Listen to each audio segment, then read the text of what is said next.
ॐ नमो अरिहन्ताणम् ॐ नमो सिद्धाणम् ॐ नमो आयर्याणम् ॐ नमो उवज्जायाणम् नमो लोये सवसाहुणम् एषो पञ्च नमोकारो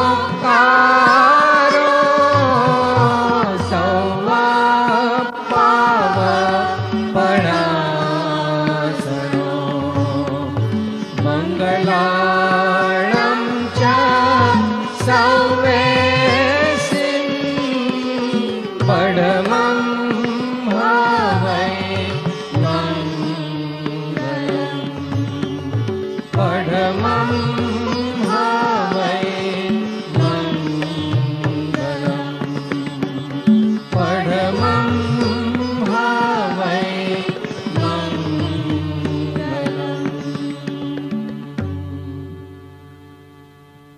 की નથી હમણાં વાત થઈ ગઈ એમણે લગ્નની તૈયારી કરે છે બીજા કાર્યોની તૈયારી કરે છે અને મૃત્યુની તૈયારી ન કરે તો એ અને સંબંધ ભદ્રાચાર્ય ત્યાં સુધી કીધું છે કે જો તારું જીવન મરણ સારું થયું નહીં તો અમે એમ જાણીએ છીએ કે તારી સાધના પણ તથારૂપ નહોતી સમ્યક નહોતી સ્વીપિંગ સ્ટેટમેન્ટ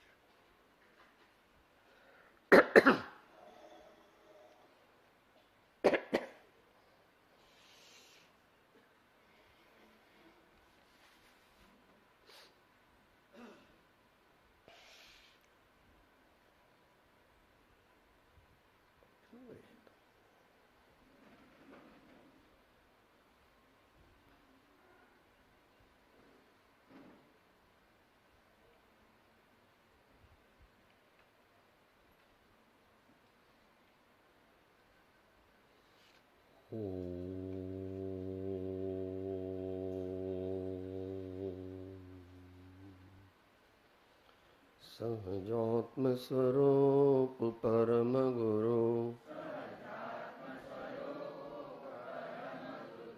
सहजात्म स्वरूप परम गुरु सहजात्म स्वरूप परम गुरु सहजात्म स्वरूप परम गुरु सहजात्म स्वरूप परम गुरु सहजात्म स्वरूप परम गुरु सहजात्म स्वरूप परम गुरु सहजात्म स्वरूप परम गुरु सहजात्म स्वरूप परम गुरु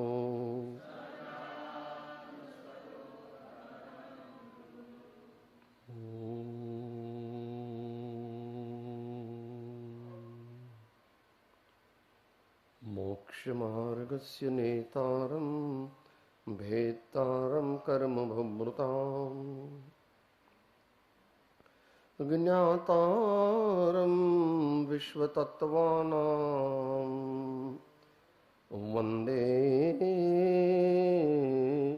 तद्गुणलब्धये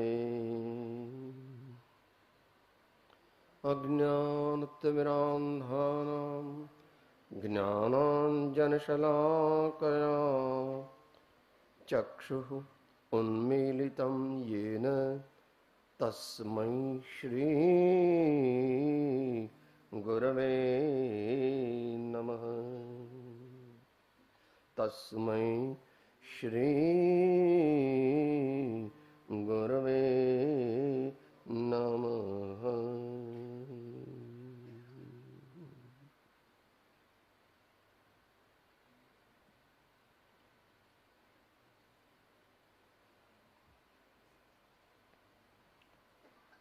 શ્રી પર્યુષણ પર્વના દિવસો ચાલે છે.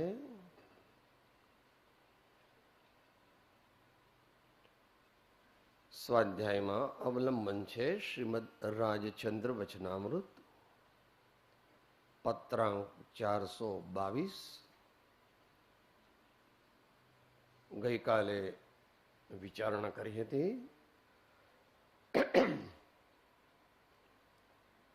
આ કાળમાં અહીં જે જીવો જન્મે છે તેમને પરમાર્થ ધર્મની પ્રાપ્તિ કેમ નથી થતી, અથવા જેવી જોઈએ તેવી કેમ નથી થતી?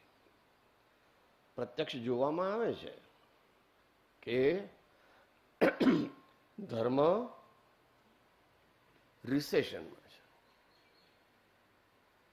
જોઈએ છે ને આપણે સંસ્કારમાં બાહ્ય ધર્મ અને તાત્વિક આંતરિક ધર્મ. હવે પહેલા યાત્રા કરવા જતા હતા, હવે વિદેશની યાત્રાઓ માટે જાય છે.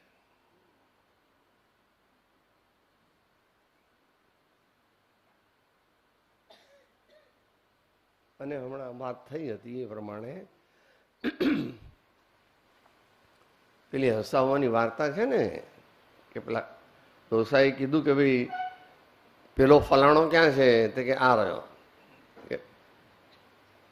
પેલો ફલાણો ક્યાં છે? આ રહ્યો. પછી ફલાણો ક્યાં છે? તો આ રહ્યો. તો કે સાલાઓ દુકાન પર કોણ મર્યા છો? બધા અહીંયા મર્યા છો તો દુકાન પર કોણ છે? ડોસાની વાત કરીને વૃદ્ધત્વનો મનુષ્ય સ્વીકાર કરી શકતો નથી અંતરથી,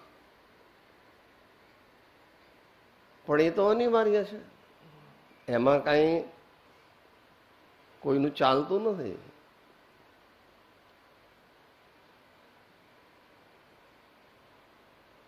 સમયસર જાગવું એ બહુ અગત્યનો મુદ્દો છે.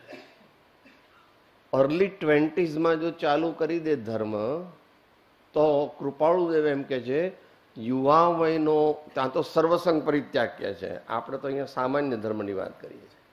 યુવા વયનો સર્વસંગ પરિત્યાગ મહત્પદને અર્પે છે.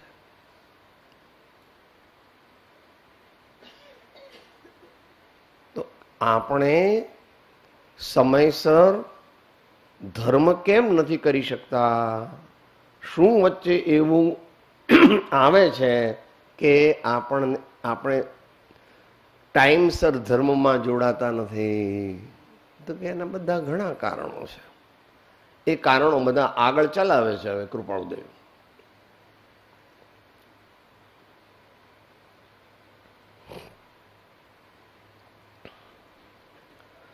ચોથું કારણ, અસત્સંગ આદિ કારણોથી જીવને સદગુરુ આદિકનું ઓળખાણ થવું પણ દુષ્કર વર્તે છે, અને ઘણું કરીને અસદગુરુ આદિને વિશે સત્ય પ્રતીતિ માની જીવ ત્યાં જ રોકાઈ જાય છે અથવા રોકાઈ રહે છે. એ તો મતાર્થીના લક્ષમાં આવે છે. અથવા નિજ કુળ ધર્મના એ ગુરુમાં જ મમત્વ. જે કુળમાં જન્મ્યા એ કુળમાં જે કોઈ આવતું હોય એ આપણા ગુરુ. આવા પ્રકારની એક ભ્રાંત માન્યતા જીવોમાં આ કાળે વિશેષ જોવામાં આવે છે. કારણ કે આગળ બધા કારણો કહી દીધા. આ ભાવમાં પણ સંસ્કારો ઓછા થવા માંડ્યા છે. આ ફેરીની દિવાળી પુસ્તિકામાં આપણે એનો અંગુલી નિર્દેશ કર્યો છે.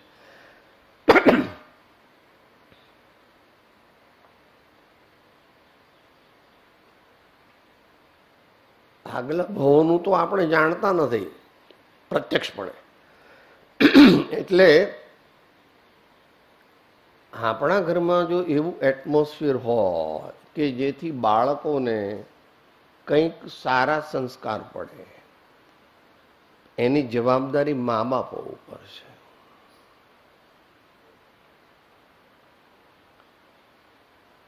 દરરોજ 10-15 મિનિટ જો એક ધાર્મિક ગેટ ટુગેધર દરેક ઘરમાં થવાનો જો યોગ બને તો ઘણું કાર્ય થઈ શકે. આપણને લાગે છે સુપરફ્લુઅસ, પણ એના સંસ્કાર પડે, એના સંસ્કાર પડે, એના સંસ્કાર પડે તો મનુષ્ય સમયસર જાગી જાય. આપણા દેશમાં પણ અમુક સંપ્રદાયમાં લોકોએ રાત્રિ બેઠક એવું ચાલુ કરેલું છે, બહુ પ્રશંસનીય છે.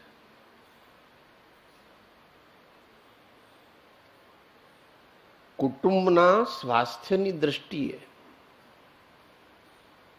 પરસ્પર પ્રેમ દ્રષ્ટિથી જોવાથી, પરસ્પર સહયોગની દ્રષ્ટિ રાખવાથી આપણને ક્રોધાદી લોભાદી ભાવો ઓછા થાય છે.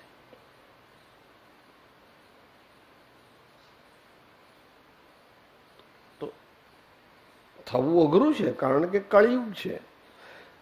પણ આપણે કળિયુગને બહુ ગણવો નહીં. કળિયુગ આપણા હાથમાં છે. અત્યારે તો જે આપણે કરી શકીએ એની વાત કરો અને કેવી રીતે જેટલું મેક્સિમમ સુધરી શકે એવું સુધાર કરીએ. એ માટેનો ઉપાય તે સારું વાંચન, સદવાંચન, સંસ્કારમય વાંચન અને મા બાપોનું પોતાનું જીવન. Children learn more by imitation, not by advice. They learn more by imitation. આપણે એમને ગમે તેટલું કહ્યું કે તમે આમ જાઓ, તમે આમ જાઓ, જશે, તમને રાજી રાખવા માટે જશે, પણ એનું મન ત્યાં નહીં હોય. એમાં વળી આપણે છેલ્લા 15-20 વર્ષની અંદર આપણા દેશમાં ઇન્ડસ્ટ્રીયલાઇઝેશન, ઓવર ઇન્ડસ્ટ્રીયલાઇઝેશન થવા માંડ્યું છે.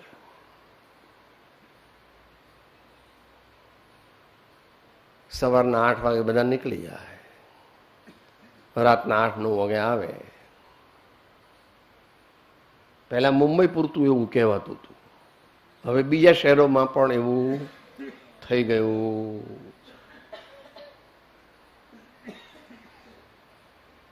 અહીંયા જે કહ્યું છે એ જરા ક્રિટિકલ એનાલિસિસ કરવા માટે કહ્યું છે.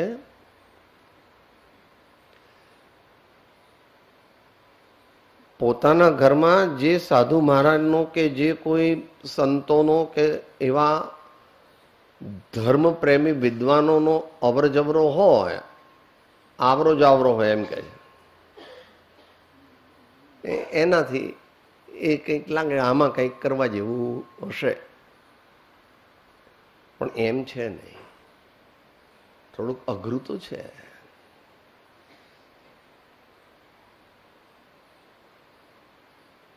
આગલા ભાવની થોડી આરાધના તો હોવી જ જોઈએ.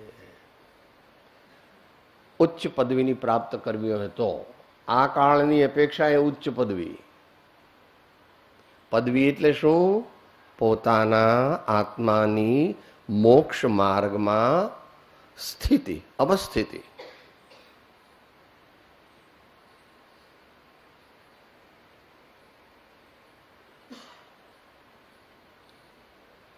તો જે કોઈ આવતા હોય તો આપણે કોઈ પણ સંત ધર્માત્મા હોય તો કૃપાળુદેવે જ આગળ કીધું છે કે એને ભિક્ષા આપવાનો કંઈ વાંધો નથી, બીજી રીતે એમને ઉપયોગી થવામાં વાંધો નથી. પણ આ ગુરુ મારા જન્મ મરણ ટાળશે, મારા અજ્ઞાનનો નાશ કરશે, એમ માનવું તે take it with a pinch of salt.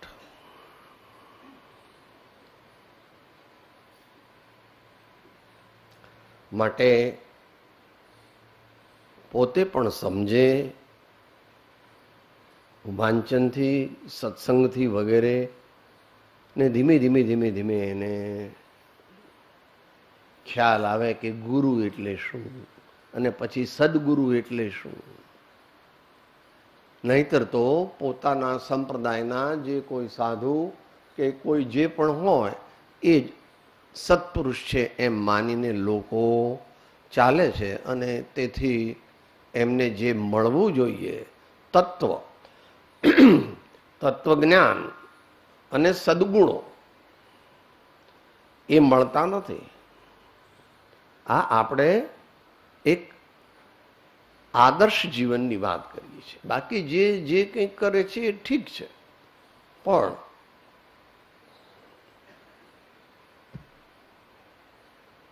જે ભાઈઓને વધારે વાંચવું હોય એમણે પત્રાંક 837 વાંચવો,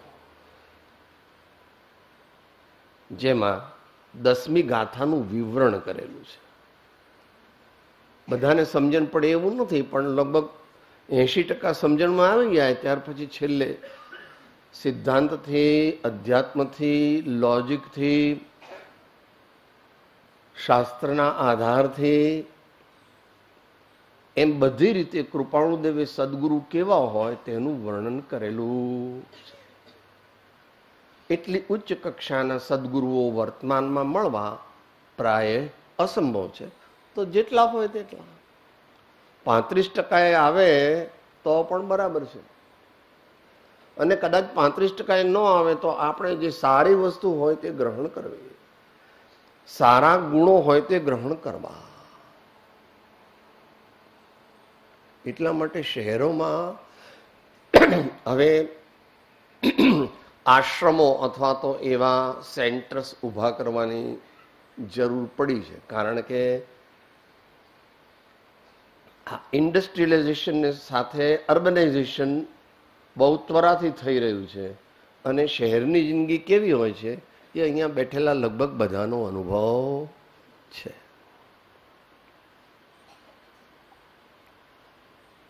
એટલે આ તો we are passing through a critical phase. દુનિયા જેને પ્રગતિ કહે છે તેને એકલાને ભગવાન પ્રગતિ કહેતા નથી. એ હોય પણ એના 8 કલાક, એ હોય પણ એના 8 કલાક. બાકીના સમયમાં તો સદવાંચનની પ્રવૃત્તિ, કોઈ સારા ધર્માત્મા હોય તો તેમની પાસે એમનો પ્રવચન, સ્વાધ્યાય વગેરે થતા હોય તો એમાં જવું, અને કંઈક કંઈક નાના મોટા નિયમ પણ લેવા. આમ થાય તો ધીમે ધીમે બેકગ્રાઉન્ડ તૈયાર થાય. આગળ કહે છે 5મું કારણ, ક્વચિત સત્સમાગમનો યોગ બને તો પણ બળ, વીર્ય આદિનું એવું શિથિલ પડવું કે જીવ તથારૂપ માર્ગ ગ્રહણ ન કરી શકે અથવા ન સમજી શકે, અથવા અસત સમાગમ આદિ કે પોતાની કલ્પનાથી મિથ્યાને વિશે સત્યપણે પ્રતીતિ કરી હોય.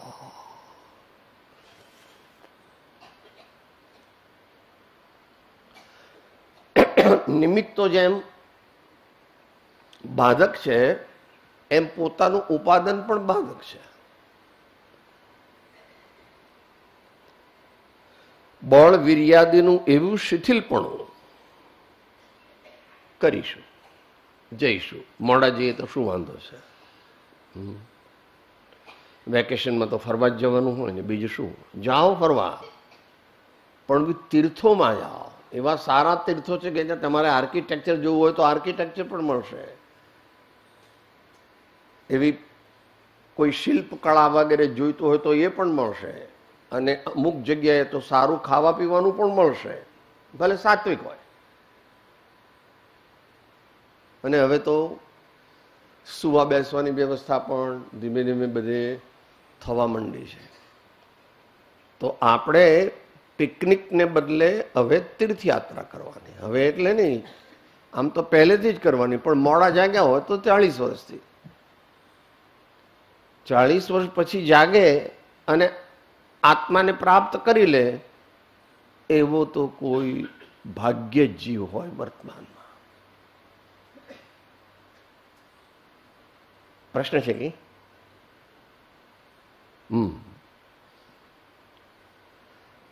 બળ વીર્યની હીનતા એમ પણ કહે છે. પાંચમું કારણ, અથવા ન સમજી શકે. એટલે અમુક અપેક્ષાએ શરૂઆતમાં કથાનો યોગ વગેરે હોય તો થોડુંક સહેલું પડે, લોકો એનાથી ટેવાયેલા છે. પણ એનાથી કામ ન થાય. એક ચારેય અનુયોગને યોગ્ય સ્થાન આપવું જોઈએ. કોઈ પણ એક અનુયોગ એ અધૂરો છે. ભગવાનની વાણી ચારેય અનુયોગમાં પ્રવર્તે છે. ચારેય અનુયોગને અવિરુદ્ધપણે સાધે તે તત્વને પ્રાપ્ત કરી શકે. પછી પોતાની યોગ્યતા અને ગુરુની ગાઈડન્સ પ્રમાણે દ્રવ્યાનુયોગની મુખ્યતા કરીને અને એમાં પણ પછી આગળ વધી શકે તો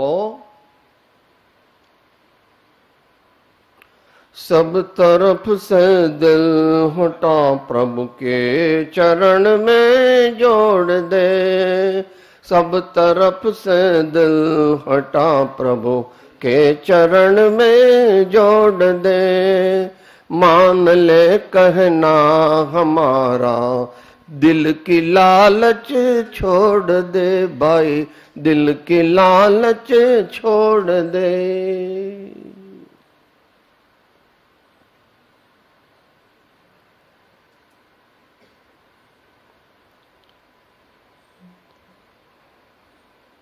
તો અંતરાય કર્મનો ઉદય અને જ્ઞાનાવરણીનો ઉદય બંને એવા છે કે જેથી જીવ મોક્ષ માર્ગને વિશે અથવા મોક્ષ માર્ગ પ્રત્યે ઉલ્લસિત થતો નથી. અથવા અસત સમાગમ આદિ કે પોતાની કલ્પનાથી મિથ્યાને વિશે સત્યપણે પ્રતીતિ કરી હો. આમ તો અત્યારે આ કાળે તો 100 સત્સંગ થાય તો એમાં કદાચ એકાદ ઉમદા હોય. 100 સત્સંગ થાય એમાં એકાદ એવો હોય કે જે અધ્યાત્મ ધર્મને પમાડે, આત્મજ્ઞાન પ્રગટ કરવા સુધીનો જીવને પુરુષાર્થ કરી શકે તેવી પ્રેરણા આપે. એને કઈ આપણે બદલી શકવાનું નથી બહુ. અને એમાં જે પોતે જે જાણતા નથી એ જાણતા હોવાનો ડોળ કરીને અને બીજી અન્ય અનેક કારણોથી જીવોને પરમાર્થનો માર્ગ બતાવતો નથી. એમાંથી ઘણાને તો એવું હોય છે કે પોતાને પણ ખબર નથી હોતી. ઘણા ખરાને તો પોતાને ખબર નથી હોતી અને કેટલાક ચતુરાઈથી એમ કે આ બધાને હું સમજાવી દઉં એવો ભ્રમ રાખે છે, એવી તૃષ્ણા રાખે છે. એને શિષ્યનો પરિગ્રહ કરવો છે, એને શિષ્યોનો પરિગ્રહ કરવો છે. મીડિયા બહુ છે અત્યારે, મીડિયા ઘણા છે અને પછી અર્થનું સામ્રાજ્ય છે.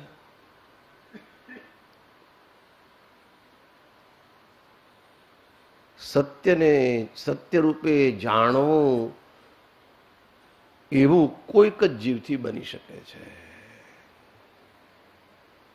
કે સાહેબ આવું આપણે બધું શા માટે જાણવું? કારણ કે આપણે સામાન્ય પ્રયત્ન કરીને ધર્મ પામશું સાચો એવો ભ્રમ જો આપણને હોય તો એ ભ્રમ કાઢી નાખવો. પુષ્પમાળાથી આપણને કહેતા આવ્યા છે કે 1 લાખ સુબળ સાથે યુદ્ધ કરવો એક સાથે તો એ સહેલું છે, પણ પરમાર્થ મોક્ષ માર્ગને પામવો તે એનાથી પણ વિકટ છે. વિચારવાનું.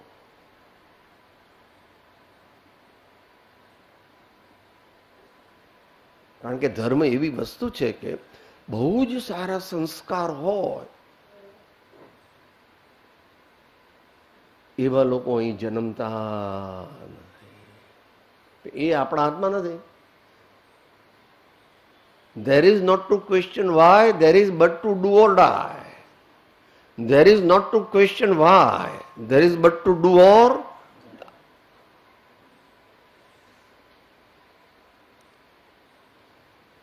આવો પુરુષાર્થ કરીએ તો આપણને પરમાર્થની પ્રાપ્તિ થઈ શકે છે.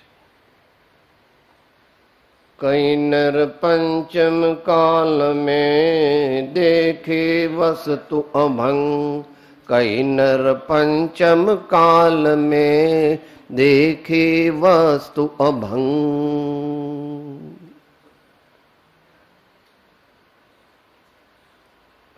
તો પૂર્વ સંસ્કાર જે છે એ તો હવે આપણે લઈને આવ્યા છે, એમાં ફેરફાર ન કરી શકીએ, પણ વર્તમાન પુરુષાર્થમાં ફેરફાર કરી શકીએ.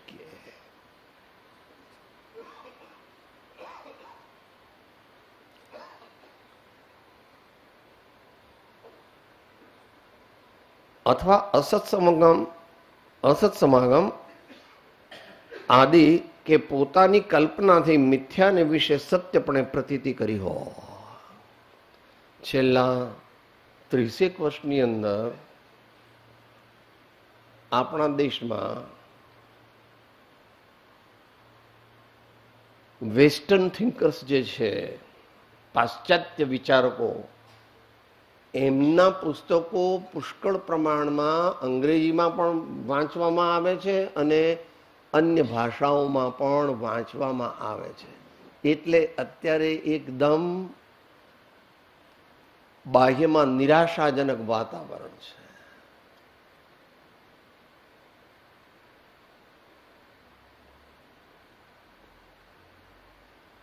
ધર્મનો ગઢ એ ભારત છે. હું ભારતીય છું એટલે નથી કહેતો, હું ભારતીય છું એટલે નથી કહેતો. જે પ્રમાણેની સંસ્કારની પરંપરા, જેવી ઉન્નત માતાઓ અને જેવા શૂરવીર પુરુષો અને જેવા ભક્તો જ્ઞાનીઓ થયા પૂર્વે, એનું આપણે કમ્પેરિઝન કરીએ તો રેપિડ ડિક્લાઇન છે.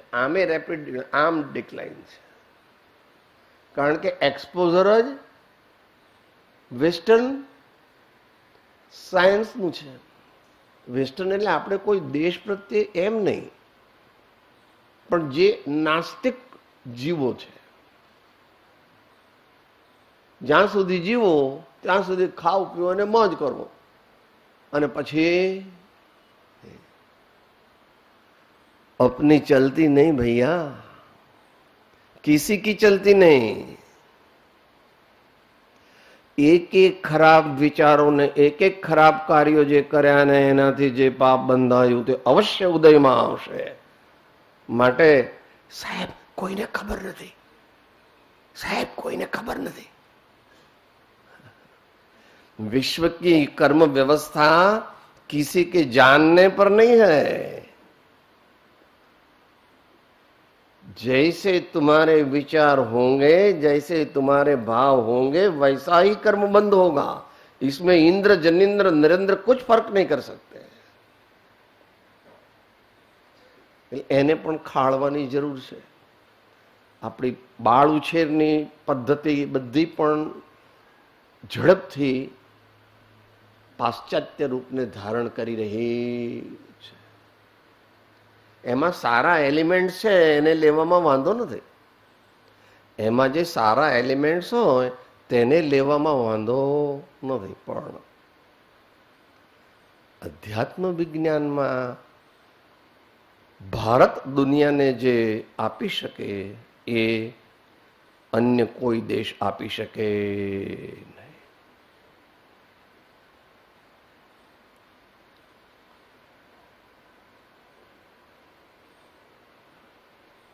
એટલે મોટા ભાગની જે આગળ વાત થઈ, ધર્મની હાટડી જે વધારે બધી ખુલ્લી છે એમાં મોટા ભાગે જે પ્રવર્તકો છે તેમને વિશેષ કંઈ ખબર નથી, અને જેમને ખબર છે તેઓ પણ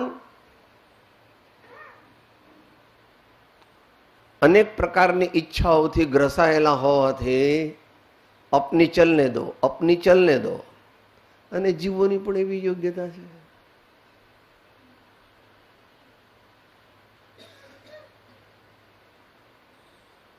જે મહારાજ બહુ હસાવે, બહુ આપણા બધાના નામ લઈને બોલાવે અને પોતાને મોઢામાં કરે, આગળ બેસાડે વગેરે, તો આપણે બહુ મોટા. જુઓ, આ ગુરુજી પણ એમ કહે છે ને, મારું નામ બોલે છે, મને આગળ બેસાડે છે અને મજા કરી આવે છે, એનો પણ સર્વથા નિષેધ નથી. To be practical. નિર્દોષ સુખ નિર્દોષ આનંદ લ્યો ગમે ત્યાંથી ભલે, એ દિવ્ય શક્તિ માન જેથી જંજીરેથી નીકળે, એ દિવ્ય શક્તિ માન જેથી જંજીરેથી નીકળે.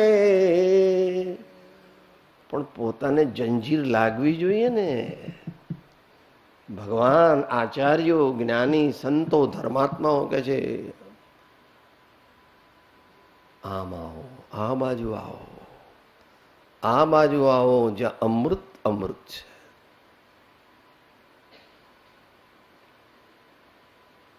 તો આવા કારણોથી વર્તમાનમાં ધર્મની પ્રાપ્તિ જીવોને દુર્લભ છે. હવે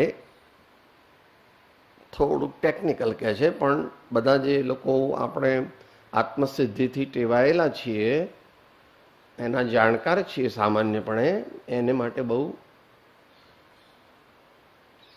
નવું નથી.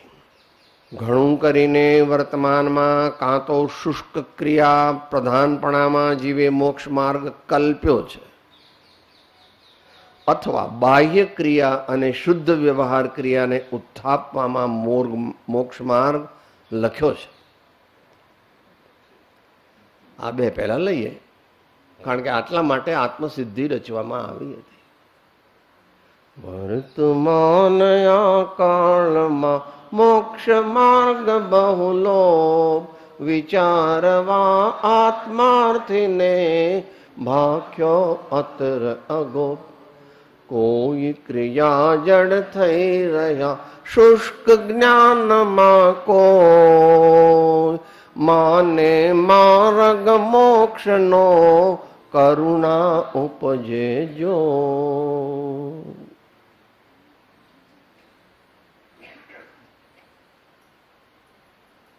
હજાર માતાનો પ્રેમ ભેગો થાય ત્યારે એક સદગુરુનો પ્રેમ થાય, અને લાખો માતાઓનો પ્રેમ થાય ત્યારે આચાર્યનો પ્રેમ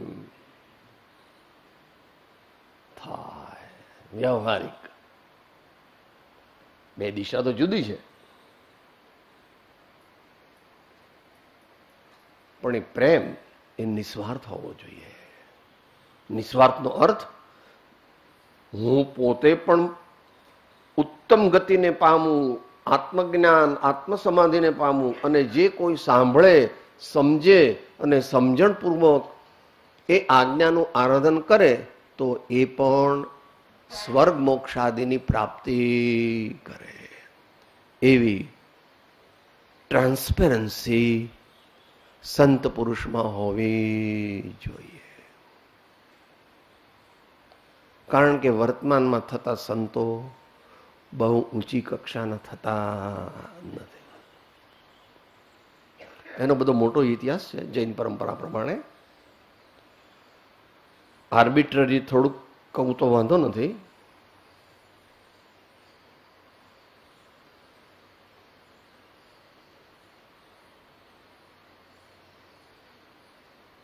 પહેલા જે મહાન ગુરુઓ થયા તે અંગધારી આચાર્યો હતા. ભગવાન મહાવીરે કહેલા 12 અંગ, એમાં એક અંગનું જેને જ્ઞાન હોય એવા લગભગ અરહત બલી એટલે કુનકુન સ્વામી પહેલા લગભગ 200 વર્ષે, શુદ્ધ કેવડી ભદ્રબાહુ સ્વામી હતા ત્યાં સુધી તો કોઈ બોલે કે ચાલે, કઈ કરી શકે નહીં, ત્યાં સુધી તો કોઈ ઉપાય હતો જ નહીં. શુદ્ધ કેવડી ભગવાન પોતે જ બેઠા હતા. પણ પછી જેમ જેમ સમય થતો ગયો એમ એમ શિથિલતા આવતી ગઈ અને કળિયુગનો પ્રભાવ વધતો ગયો. એ બધાને અંગધર આચાર્ય કહે છે. એક આખા અંગનું જ્ઞાન જેમને હોય તે. ત્યાર પછી સૂત્રધર આચાર્યો આવ્યા, જે લગભગ કુનકુન સ્વામીથી ચાલુ થયા. એ કુનકુન સ્વામી અને ઉમા સ્વામી ને સમંતભદ્ર સ્વામી ને પૂજ્યપાદ સ્વામી નહીં, ઉમા સ્વામી સુધી જ રહ્યા. ત્યાં સુધી એ સૂત્રધર આચાર્ય થયા. ત્યાર પછી 4મી 5મી સદીથી સારસ્વત આચાર્યો થયા કે જે મહાન જ્ઞાનના સ્વામી, ગાગરમાં સાગર ભરી શકી એવી એમની આવડત, એવી એમની યોગ્યતા, એવી એમની બુદ્ધિ, એવી એમની સાધના, એવી એમની સમુચ્ચય યોગ્યતા, તે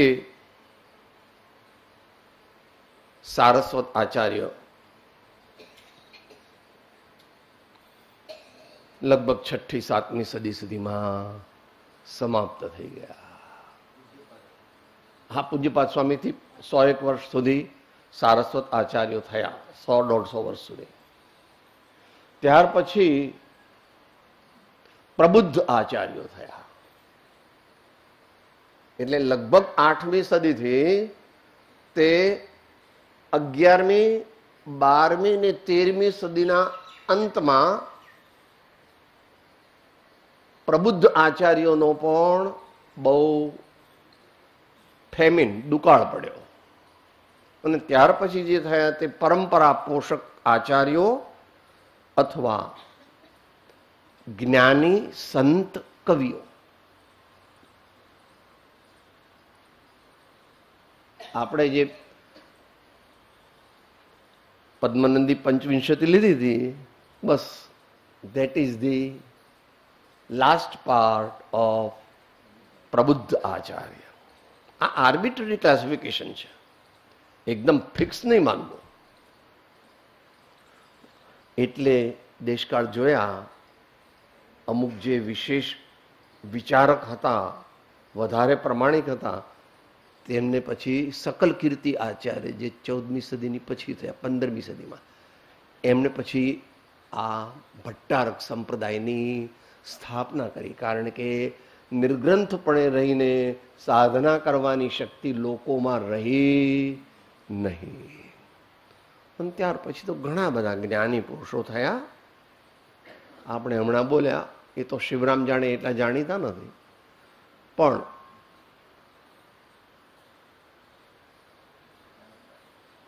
સમયસાર નાટકના કરતા બનારસીદાસ, પછી દયાનતરાય, પછી બુદ્ધજનજી, દોલતરામજી, ઘણા થયા,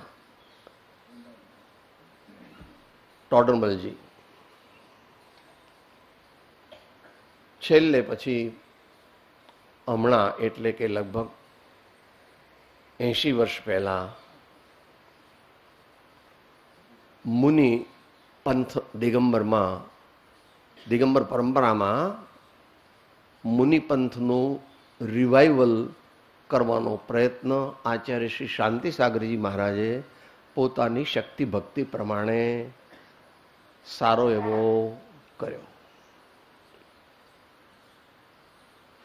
શ્વેતાંબરમ પરંપરામાં આપણે આનંદગંજી, ચિદાનંદજી અને પછી કૃપાળુદેવ, આ બધા મહાપુરુષોએ તત્વને,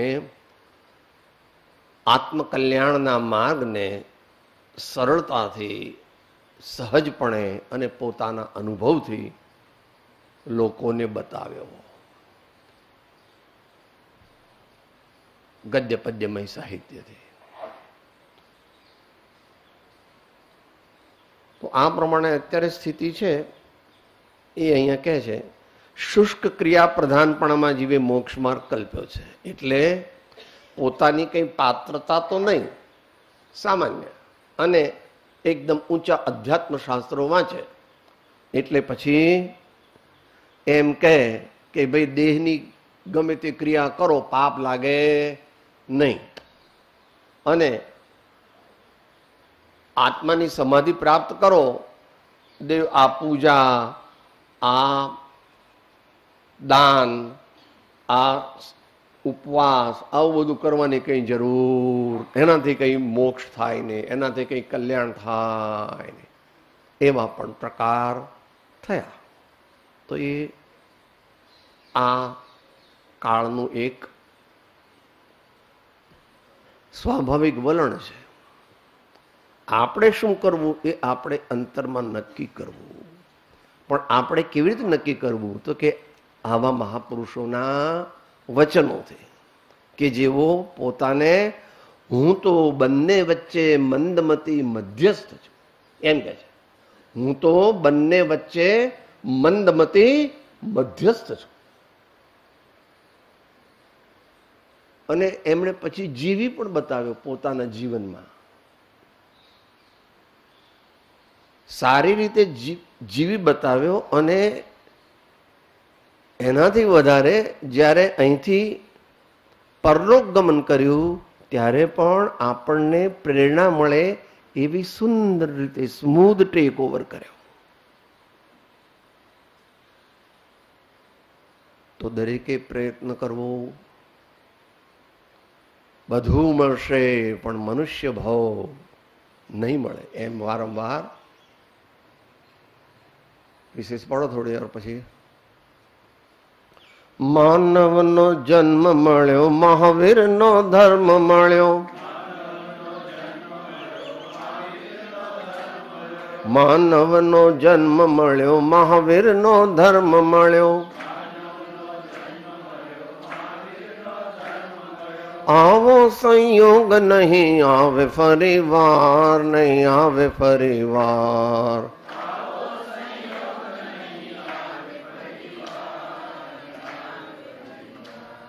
આવો સંયોગ નહીં આવે ફરી વાર, નહીં આવે ફરી વાર.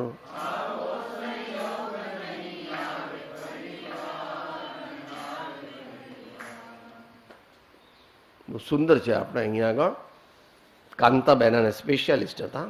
આપણને 10, 12, 15 વર્ષ સુધી, 20 વર્ષ સુધી આ ભજન વારંવાર સંભળાવતા. જે સર્વજ્ઞ ભગવાનના ઉપદેશને અને માર્ગને પામવા માટે મોટા મોટા ઇન્દ્રો અને ચક્રવર્તીઓ પણ તલસે છે, એવો ધર્મ આપણને મળ્યો છે યથા પદવી. આપણને એની કઈ કિંમત નથી.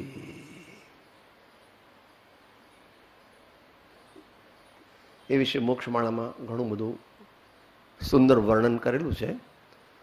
બહુ તો સમજાય એવું નથી. મને તો 4 પાઠ 5 નથી સમજાતા. એ તત્વાવબોધ છે ને, એમાંના અમુક પાઠ મને બહુ સમજાતા નથી, હું મૂકી દઉં છું.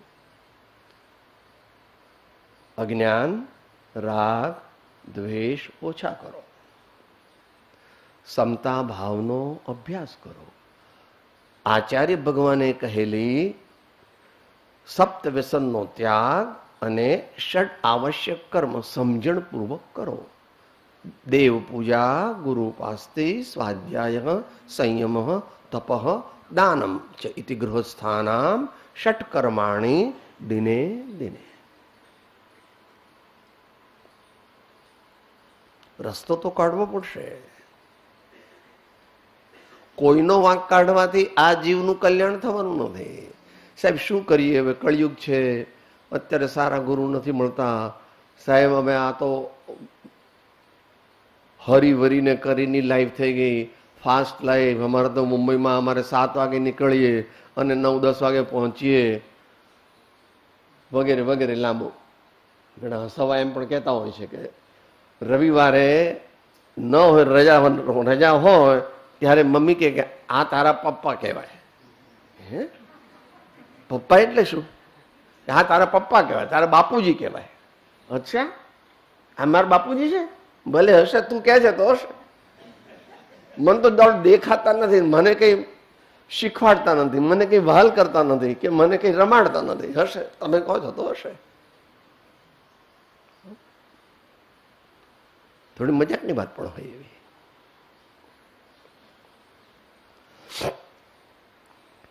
શુષ્ક જ્ઞાની પ્રધાનપણામાં જીવે મોક્ષ કલ્પ્યો છે, અથવા બાહ્ય ક્રિયા અને શુદ્ધ વ્યવહાર ક્રિયાને ઉત્થાપવામાં મોક્ષ માર્ગ કલ્પ્યો છે. તો હું એનો વિસ્તાર આત્મસિદ્ધિમાં ઘણો કરેલો છે.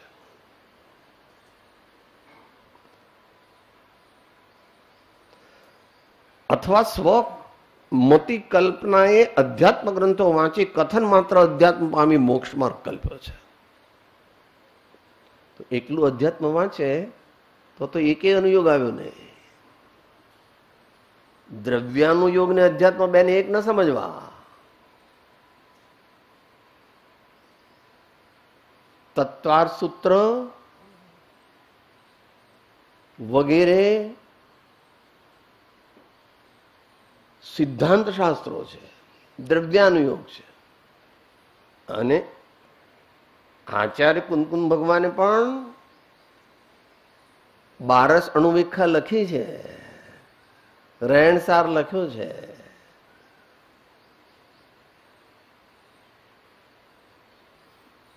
એમણે તો 84 લખ્યા હતા, એમાંથી અત્યારે તો 15 મળે છે. એ જો 84 મળ્યા હોત તો બધું સ્ટ્રેટ થઈ જાય. પણ આપણું એટલું પુણ્ય નહીં. તો મિશ્રણ કરવું, ભાઈ તમે પેલું ભેળ બનાવો તો તીખી ચટણી નાખો અને પાછી ગળી ચટણી પણ નાખો, એટલે બરાબર સમન્વય થઈ જાય.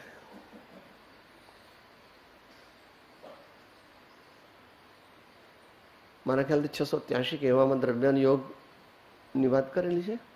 683 છે.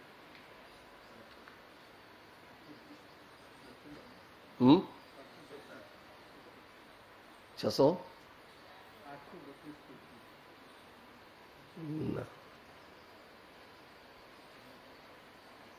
દ્રવ્યાનુયોગ પરમ ગંભીર 866 ત્યાંથી જોઈ લેવું. અત્યારે સમયની મર્યાદામાં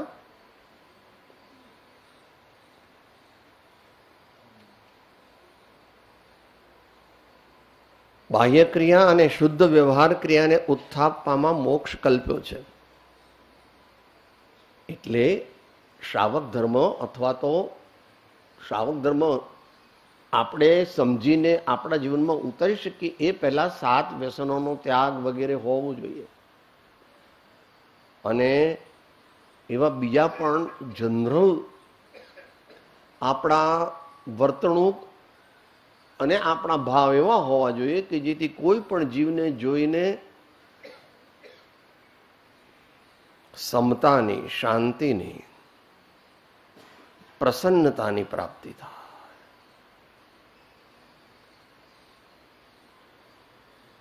એટલા માટે આત્મસિદ્ધિની રચના થઈ છે. બોલીએ.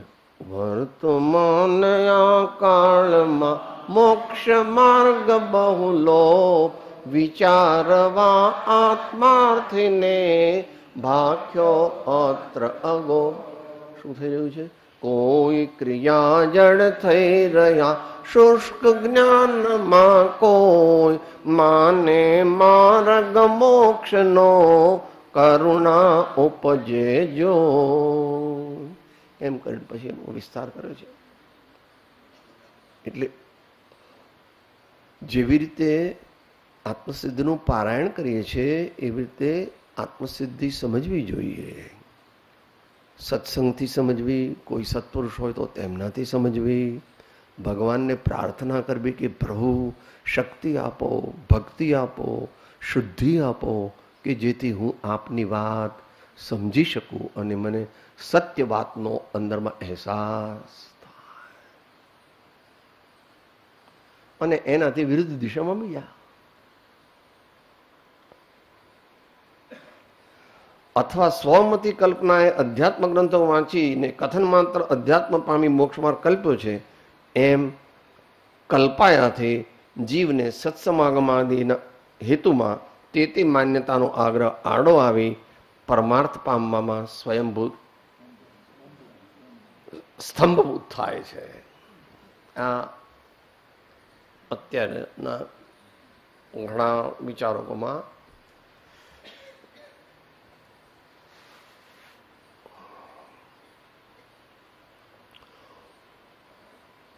અંદરમાં એમ માને છે કે મને બધી ખબર છે, મને બધા શાસ્ત્રો આવડે છે, અને પછી પોતાની કલ્પનાથી એ લોકોને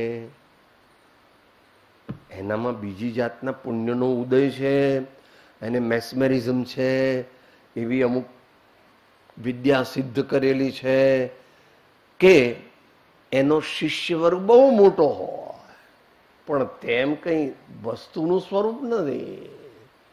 વસ્તુનું સ્વરૂપ તો એવું છે કે થોડાક જ જીવો સમ્યક્તો પામે, સમજે અને શ્રદ્ધે એમાંથી પામવા માટે તો થોડાક જ હોય, પણ એ થોડા હોય તો પણ એ સાચા છે. નાનું સિંહનું બચ્ચું હોય અને ત્રાડ પાડે તો ઘેટા 200-300 બધા હોય તે ઊભી પૂછડીએ ભાગે.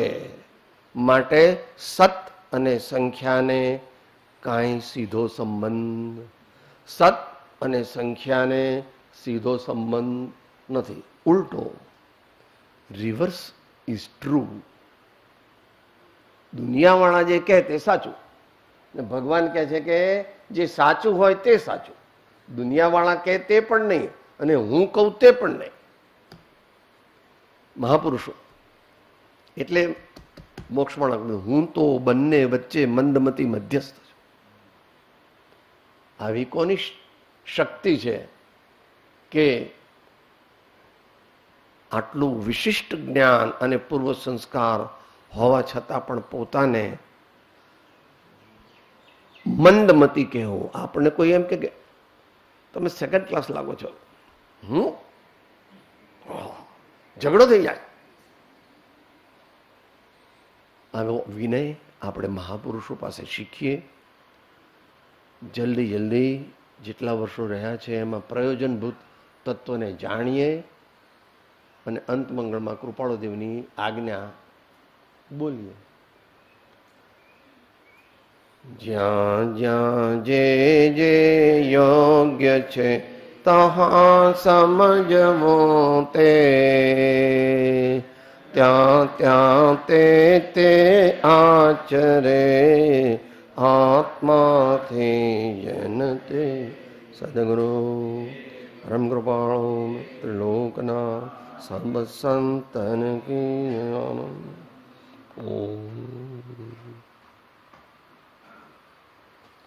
આત્મા છું, આપનો સેવક છું, સૌનો મિત્ર છું.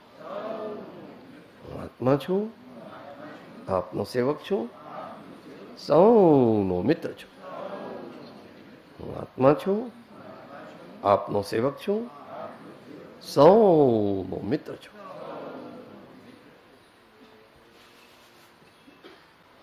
આપનો સેવક છું એટલે શું?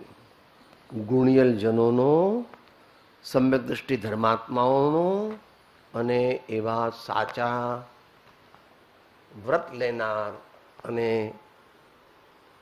જ્ઞાન સંયમના માર્ગે ચાલી પોતે શાંતિનો અનુભવ કરતા હોય અને એમના વચનોથી બીજા રૂડા જીવોને પણ શાંતિનો અનુભવ થાય.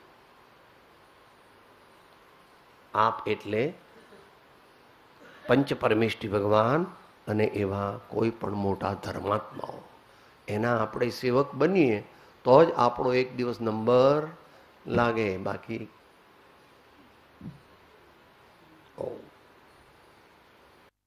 ઓમ નમો અરિહંતાણમ. ઓમ નમો સિદ્ધાણમ. ઓમ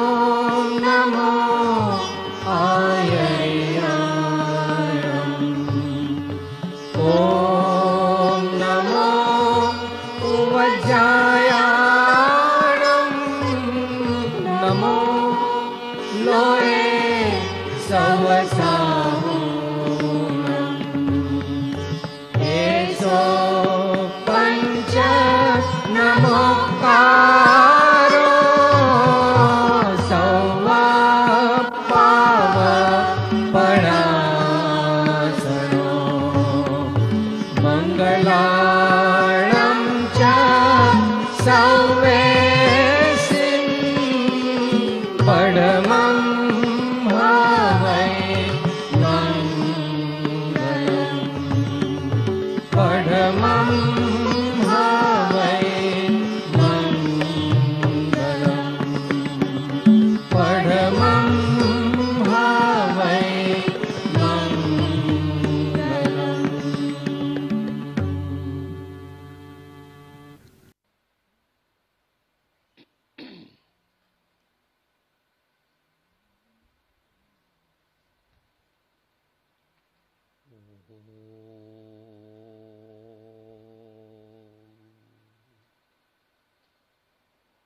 ओंकारं बिन्दुसंयुक्तं नित्यं ध्यायन्ते योगिनः कामदं मोक्षदं चैव ओंकाराय नमो नमः। मोक्षमार्गस्य नेतारं भेत्तारं कर्मभृतां ज्ञातारं विश्वतत्त्वानां वन्दे तद्गुणलब्धये। अज्ञानतिमिरान्धानां ज्ञानाञ्जनशलाकया चक्षुः उन्मीलितं येन तस्मै श्री गुरवे नमः। तस्मै श्री गुरवे नमः। श्री परम गुरवे नमः। परम्पराचार्य गुरवे नमो नमः।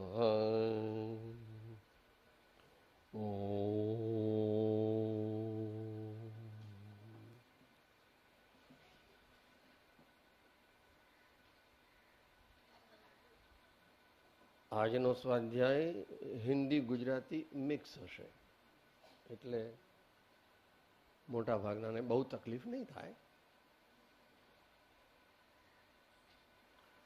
શ્રીમદ રાજચંદ્ર વચનામૃત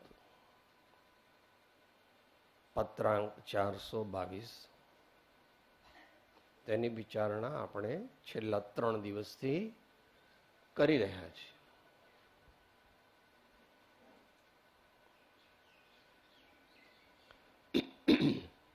वर्तमान में रत्नत्रय की प्राप्ति किए हुए मनुष्य क्यों नजर में नहीं आते या क्यों नहीं देखने में आते हैं, इसके 5 कारण बताए थे, वो दोहरा लेते हैं. इसके पहले बाद में जो आने वाला है वह निश्चय से पहले बोल लेवे. क्या क्या है? जिज्ञासा बल नहीं है, वैराग्य बल नहीं है, विचार बल नहीं है, ध्यान बल नहीं है और ज्ञान बल नहीं है. आप चौथा अगर ज्ञान रखो और 5वां ध्यान रखो तो भी कोई वांधा नहीं.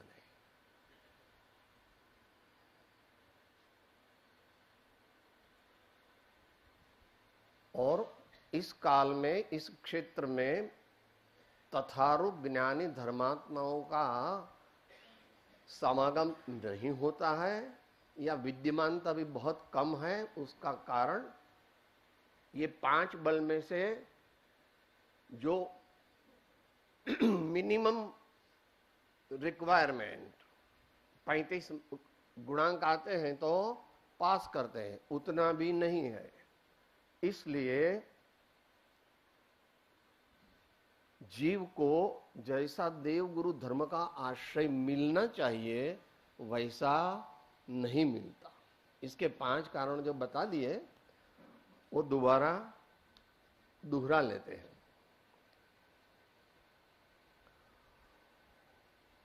वर्तमान काल में जो जीव यहाँ जन्म लेते हैं मनुष्य पर्याय में, वो प्रायः करके पूर्व के आराधक बहुत कम है. अगले भवों की आराधना की बहुत कमी है। दूसरा कारण, वर्तमान देह में उस आराधक मार्ग की रीत भी प्रथम समझ में न हो, जिससे अनाराधक मार्ग को आराधक मार्ग मानकर जीव ने प्रवृत्ति की होती है।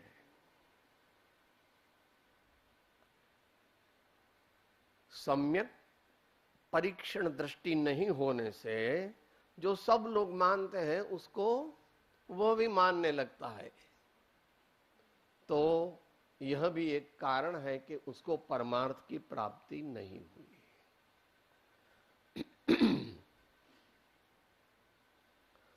तीसरा कारण, कहीं भी तथारूप सत्समागम और सद्गुरुओं का योग हो और वह भी क्वचित। रत्नत्रयी मार्ग की जिन्होंने उपलब्धि की है, ऐसे धर्मात्माओं की संख्या नहीवत है। वो अपन ये बात स्वामी कार्तिकेयन प्रेक्षा में भी आई, फिर योगसार में भी आई, फिर ज्ञानारणों में आई, और फिर यहां कहते हैं कि 500 गांव दूर जशो तो पण तथारूप ज्ञानी पुरुषनो योग बळवो दुर्लभ छे। इससे अपने को समझ लेने का है कि तथारूप ज्ञानी पुरुष की संख्या नहीवत है।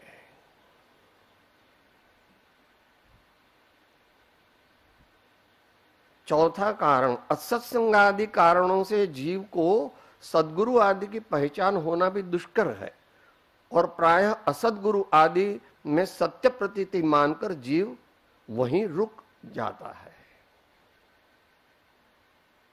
स्वयं तो जानता नहीं कि सद्गुरु का स्वरूप क्या होता है, और उसको जो मिलने वाले हैं वे भी जो अपने संप्रदाय की मान्यता है उसके अनुसार सद्गुरु का स्वरूप बताते हैं। तो वो भी ऐसा मानने लगता है कि ऐसे सद्गुरु, ऐसे हो तो सद्गुरु, ऐसे हो तो सद्गुरु। पांचवा कारण, क्वचित सत्समागम का योग हो तो भी बल वीर्य आदि की ऐसी शिथिलता कि जीव तथारूप मार्ग ग्रहण न कर सके अथवा समझ न सके, अथवा असत्समागम आदि से अपनी कल्पना से मिथ्या में सत्य रूप की प्रतीति हो। तो पहला तो दोष किसका बताया? अपना। तथारूप बल वीर्य नहीं है, सूक्ष्म विश्लेषण निरीह रूप से नहीं होता, इसलिए तथारूप सत्पुरुष की पहचान भी नहीं होती। बाहर में ऐसा हो, ऐसा हो, ऐसा हो, ऐसा हो, उसका नाम सद्गुरु, या ये शास्त्र पढ़े उसका नाम सद्गुरु, या वो शास्त्र पढ़े उसका नाम सद्गुरु। ऐसी प्राय मान्यता प्रचुर मात्रा में होने से और अपनी इतनी परीक्षा प्रधान दृष्टि और जिज्ञासा बल और वैराग्य बल और ज्ञान बल, वह ज्ञान बल मायना दोनों लेना, क्षयोपशम ज्ञान भी लेना और परीक्षा प्रधानी होकर के जहां जहां ऐसे गुण हो वहां ही सद्गुरुपना होता है।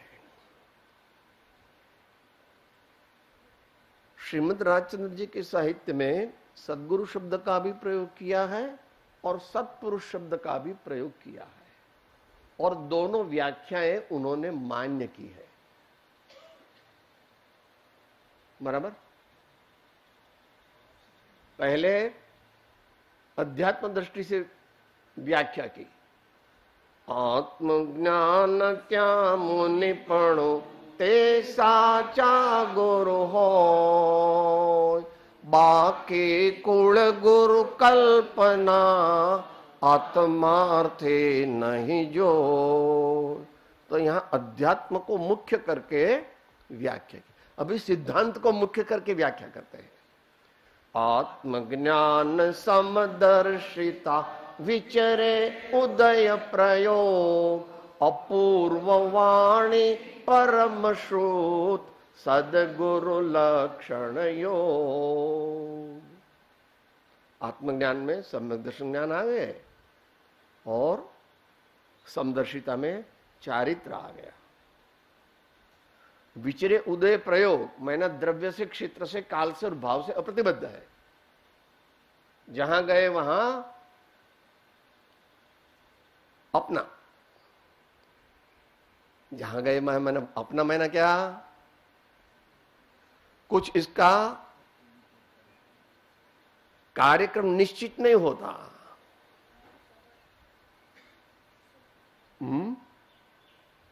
और विचरे उदय प्रयोग, जिसका कोई घर नहीं है, जिसका कोई मेरापन नहीं है कहीं पर, भूमिका के अनुसार समझ लेना।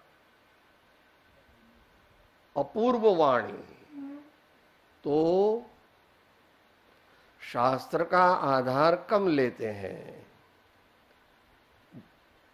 धर्मी जीवों को तसल्ली हो जावे कि ये जो कह रहे हैं वो प्रमाणभूत है, इसलिए वो शास्त्र का सहारा लेते हैं।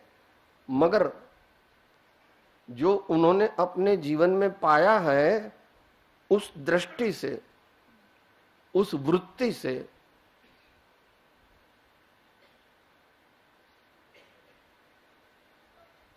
धर्मोपदेश देते रहते हैं। कोई भी एक विषय हो तो फिर उसको कोई शास्त्र की जरूरत नहीं होती। विषय दे दिया, चलता जाएगा,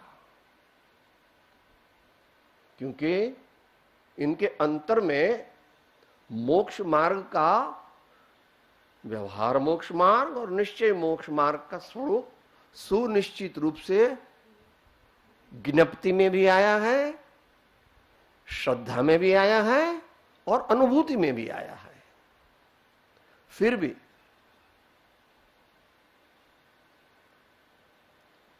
परंपरा के अनुरूप शास्त्र का आधार लेते भी है, शास्त्र का आधार लेते भी है।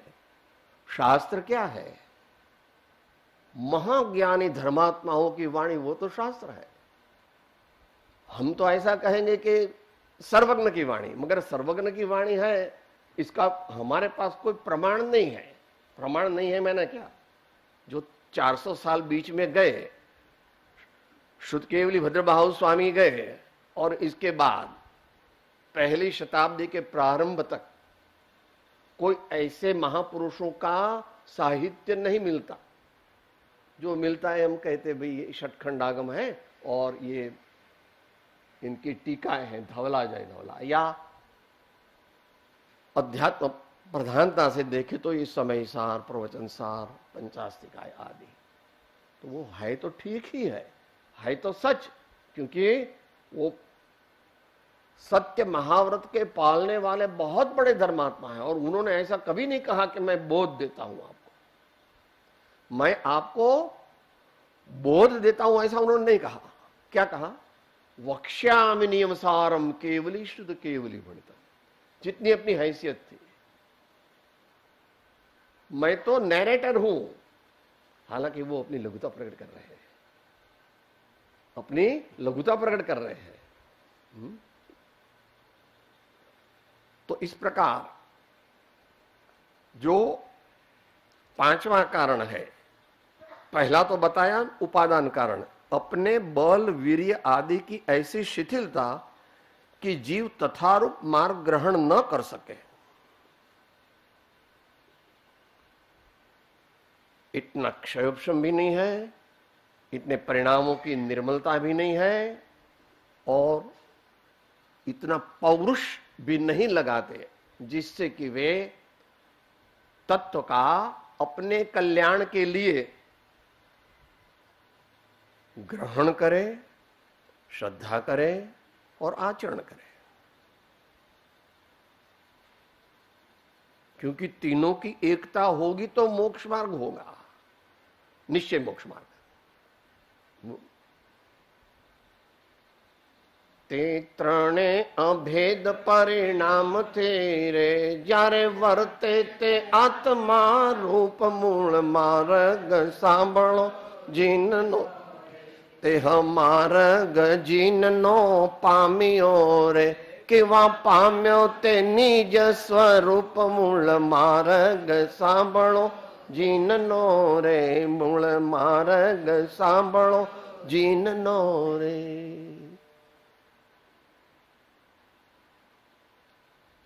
क्या कहा? जिन मार्ग है वह निज स्वरूप की उपलब्धि के लिए है। ते पाम्यो तेह मार्ग जिननो पाम्यो रे, नहीं नहीं, इनकी बपोती नहीं है कि वहां पाम्यो ते निज स्वरूप। बोलो मार्ग सांभळो, स्वस्वरूप की प्राप्ति अगर न होवे तो हम कितना भी कुछ भी कर लेवे, कितनी रिद्धि सिद्धियां प्रकट हो जाए, करोड़ों लोग भी अपने को मानने लगे, इससे क्या? रजकण के रिद्धि वैमानिक देवने, सर्वे मान्या पुद्गल एक स्वभाव, जो अपूर्व अवसर एवं क्यारे आवशे।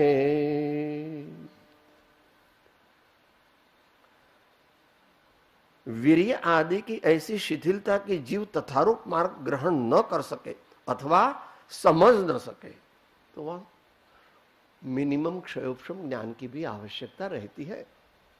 वो तो प्रायः सभी मनुष्यों में इतनी तो होती है, मगर निर्मलता नहीं होती। और तथारूप शास्त्र और तथारूप गुरुओं की भी रेरिटी है, लाखों करोड़ों में एक आध होए तो होए, अथवा असत्समागम आदि या अपनी कल्पना से मिथ्या में सत्य रूप से प्रतीति की हो। दूसरा कारण क्या बताया? एक तो बलवीर्य की हीनता, वो उपादान कारण हो गया।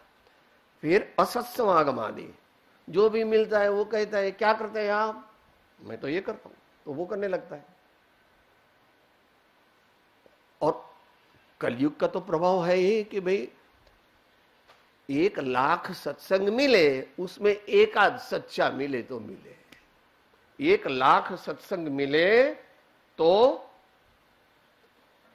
एक सत्संग उसमें सच्चा हो। वो क्वांटिटेटिव भी उन्होंने दिया है, पहले दिन बात हो गई थी। जो स्वामी कार्तिक महाराज ने कहा, जो योग सार में कहा और जो ज्ञानानंद में कहा, वो कहते 500 गाव जशो तो पण तथारूप ज्ञानी पुरुषनो भेटो थवो दुर्लभ छे। ये अप्रोक्सीमेशन है, थोड़ा अतिशयोक्ति भी हो, मगर दिखता तो वैसा ही है।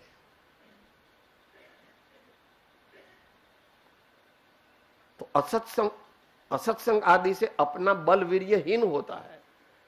हम जितना असत्संग करेंगे उतनी हमारी समुच्चय योग्यता मोक्ष मार्ग को प्राप्त करने की कम होती जाएगी, क्योंकि सब पर पदार्थ को स्व पदार्थ मानते हैं, सब ऐसा मानते हैं, तो हम भी मानने लगते हैं। जो हम सूक्ष्म परीक्षा प्रदानी न हो करके किसी पुण्य, विशिष्ट पुण्य के उदय में भी उलझन में न आ जावे, तो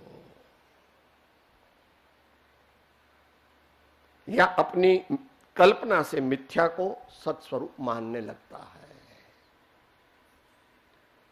क्योंकि उसके देखने में उसके जैसा कोई ज्ञानी देखने में नहीं आता, इसलिए वो ऐसा भ्रम उसको हो जाता है कि मेरे जैसा ज्ञानी कोई नहीं है। तो इससे भी मार्ग रुक जाता है, परमार्थ की प्राप्ति तो हुई नहीं, और अपनी कल्पना से मान लिया कि भाई ऐसा मोक्ष मोक्ष मार्ग है।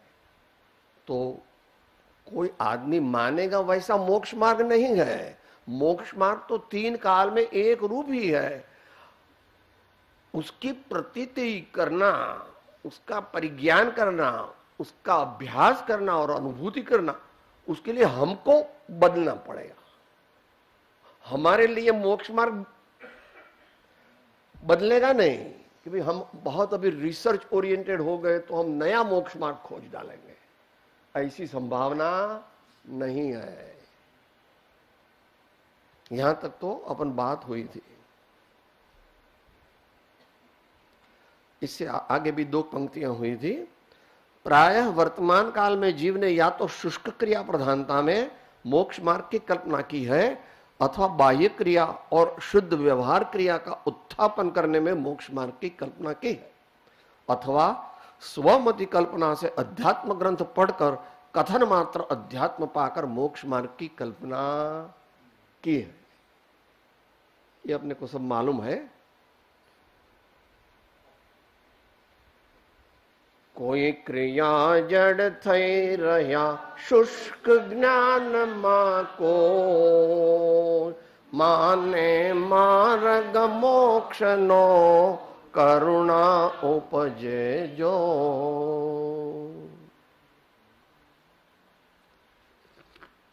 स्वयं का भी श्रीमद राजचंद्र जी परम कृपाणुदेव का भी कोई सूक्ष्मता से उनके जीवन की तरक्की के प्रत्येक पहलू को सोचेगा तो 80% से ज्यादा उनकी आगे की कमाई है और 20% के करीब इस भव की कमाई है। क्योंकि 7 साल की उम्र में तो उनको जाति स्मरण ज्ञान हो गया था।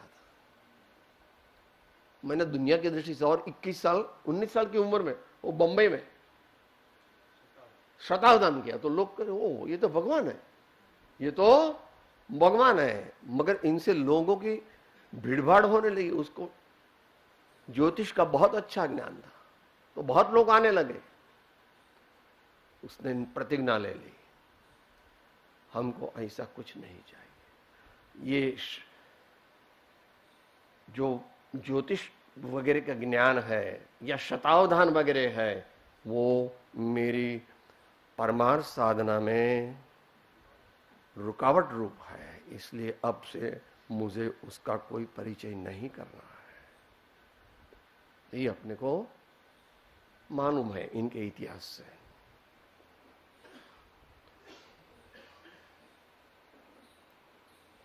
तो जो शुष्क क्रिया प्रधान है इनका विस्तार से वर्णन किया है, अभी इसमें डिटेल में नहीं जाते हैं। क्या आत्म तत्व में स्व का स्थापन न होने से जो शरीर आदि क्रिया से जो भी किया जाता है उसको वो अपना मान लेता है, बुद्धिपूर्वक अबुद्धिपूर्वक संस्कारवश जैसे भी हो।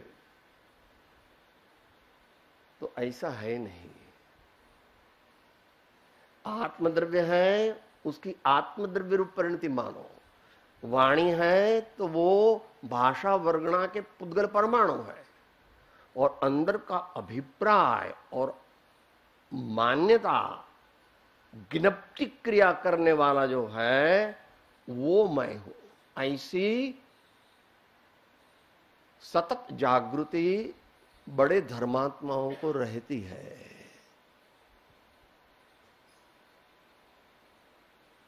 वो कुछ भी करे तब भी इनके व्यक्तित्व का एक पहलू अपने ज्ञायक से जुड़ा हुआ रहता है।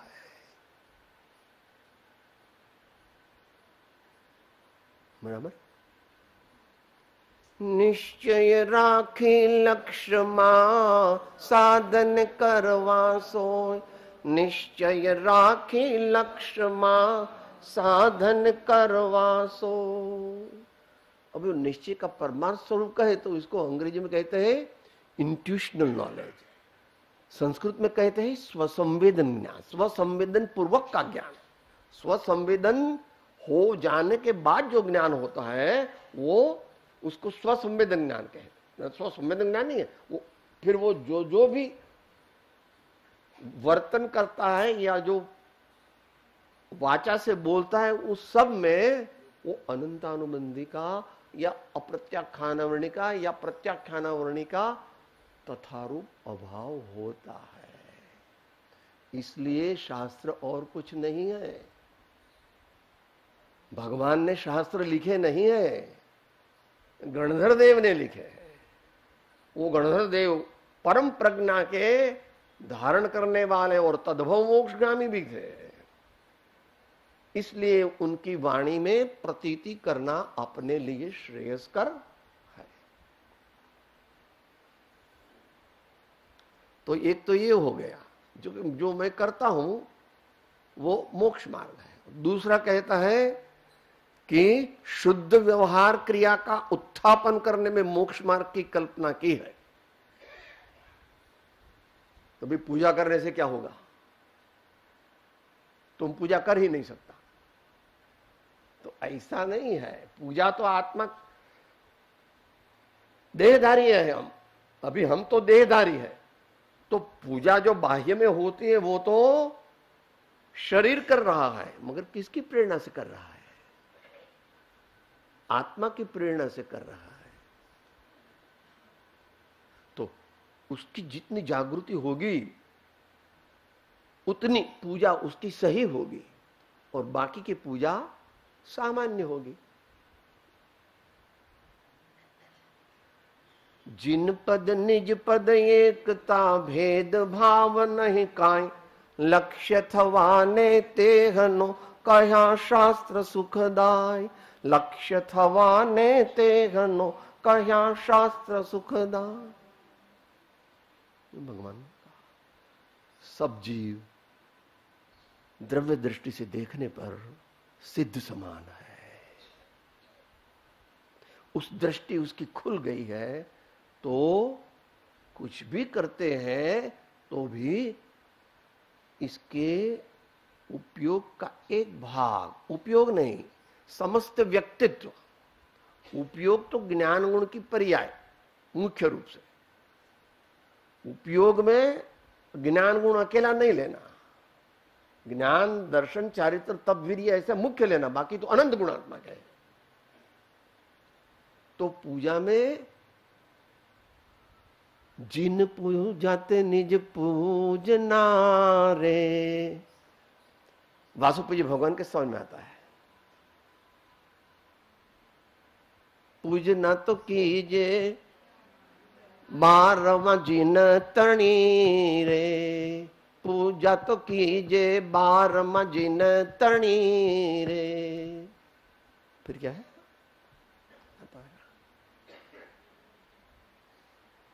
भगवान की पूजा जो करता है वो भगवान की पूजा करते करते भी बीच बीच में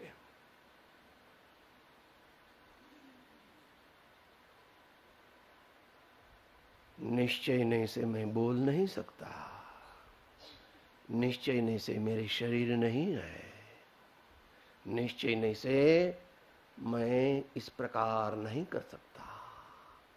ऐसी एक दृष्टि जागृत रूप से रहती है, मगर अपनी गुणस्थान के अनुसार आगे बढ़ना है।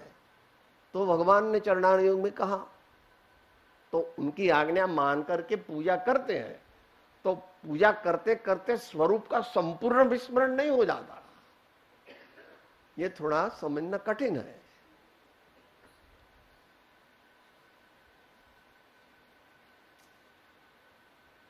इसके लिए आनंद गंज का पद जो है वो समझना बहुत लंबा, बहुत अच्छा है।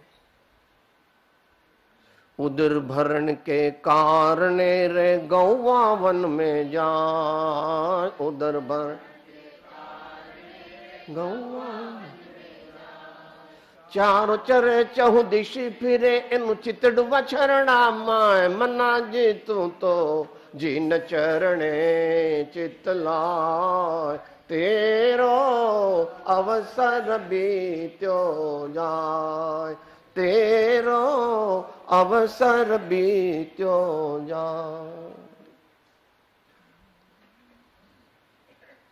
किसी को लगे कि ये तो कवि की कल्पना है, ऐसा नहीं है। अपन मम्मी का दृष्टांत देते हैं हमेशा, रसोई तो बराबर बनाती है मगर जरा बंद करके दौड़ती है। तो बाबा ने तो बुलाया नहीं उसको, मम्मी मम्मी ऐसा तो चिल्लाया नहीं, तो क्यों वहां चली गई?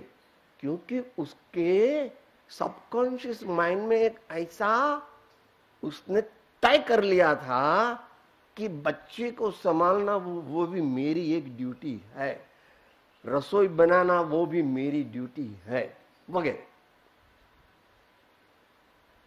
तो कोई लोग कहते कि एक समय में उपयोग एक ही रहता है, तो वो तो ठीक है, मगर उपयोग जितना आत्मा नहीं है। दर्शन, ज्ञान, चारित्र, तप, वीर्य आदि अनेक गुणों का अभेद पिंड जो है वो आत्मद्रव्य है, और प्रत्येक गुण की पर्याय अलग अलग भी रहती है और सापेक्ष भी रहती है। वो कर्णन योग का विषय है।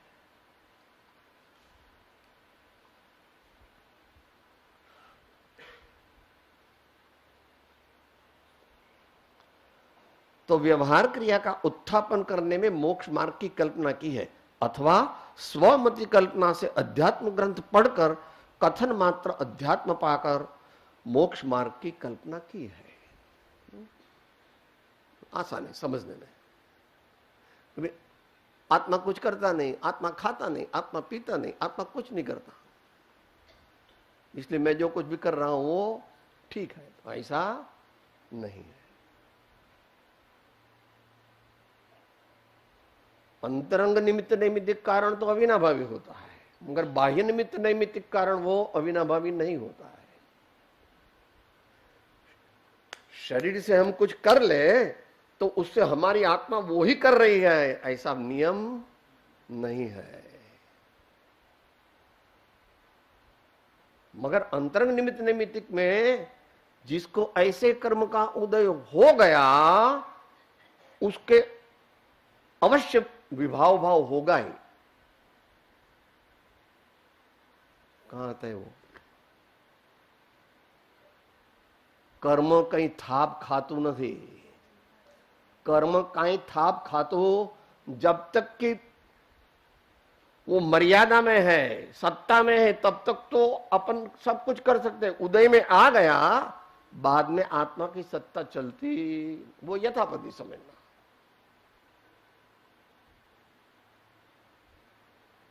इससे चरणानुयोग का निषेध नहीं समझना। इच्छा तो हो गई कि मुझे आहार करना है, मगर मेरी साधना में आचार्यों की, भगवंत की आज्ञा है कि आज मुझे अल्पाहार करना है या अनाहार रहना है। तो इसको वो विवेक है, क्योंकि जब द्रव्यान योग से बात करता है तब तीन और नए का अनुभव अभाव नहीं हो जाता है। द्रव्यान योग से जब करता है तब द्रव्यान योग गौण है, और चरणान योग को मुख्य करता है तो द्रव्यान योग को गौण करता है। ऐसी इसकी जैसे करके मेरे भावों की शुद्धि हो और उसका निश्चय कारण जो है स्व सत्ता का भाव भाषण, ज्ञप्ति, अकेले ज्ञप्ति नहीं है, वो भी मोक्ष मार्ग में कहा, मूल मार्ग में। ते त्रणेय भेद परिणाम थे જ્યારે વર્તે તે આત્મા રૂપ મૂળ માર્ગ સાંભળો જીનનો તેહ માર્ગ જીનનો પામ્યો કેવા પામ્યો તે નિજ સ્વરૂપ મૂળ માર્ગ સાંભળો જીનનો રે મૂળ માર્ગ સાંભળો જીનનો રે।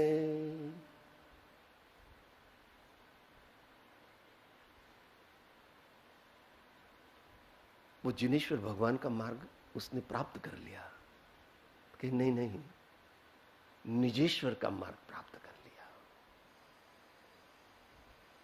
जो निज के सन्मुख नहीं होता वो जिनेश्वर के मार्ग में, साक्षात मार्ग में नहीं है। निज की दृष्टि हमें बनाए रहना है।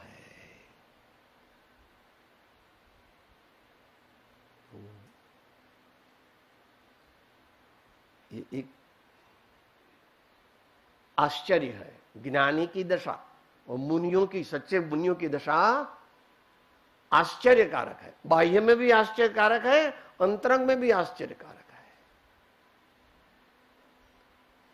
विदेश में जाकर के कहीं दिगंबर मुनि की चर्या को बताओ तो बोलेगा ये तो झूठ मूठ है। रात को वो लोग को उनके शिष्य खिला देते होंगे। एक बार खाने से या 2 बार खाने से जब आदमी क्या जी सकता है क्या? क्योंकि वहां पर वो भौतिकवाद है, तो वो इसकी एक्सेप्टेंस नहीं कर सकते हैं।